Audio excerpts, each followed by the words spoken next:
Կաթը հիմա մոտավորապես 200-200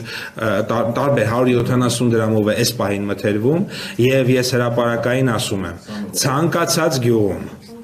ցանկացած գյուղում որտեղ օրական կհավաքվի մի ամբողջ գյուղում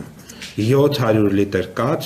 խնդրում եմ զանգահարեք էկոնոմիկայի նախարարություն եւ մենք արագ կազմակերպենք մթերման կետ այդ գյուղում ինձ ասեք գյուղ տեղ որտեղ կա 700 լիտր կաթ մարդիկ ուզում են այդ կաթը հանձնեն հենց իրենց գյուղում եւ չկա մթերման կետ եւ մենք շատ արագ կազմակերպենք որովհետեւ 180 դրամ մինիմում եւ որովհետեւ ինձ դիմում են մեր արտադրողները եւ խնդրում են կաթ, որովհետեւ կաթ չկա Հայաստանում, դրա պատճառով նաեւ գները նախորդ տարվա նկատմամբ բարձրացել է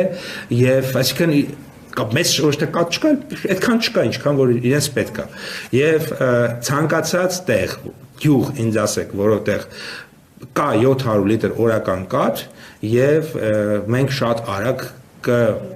կազմակերպենք, կգա արտադրողը իր մթերումը կիրականացնի։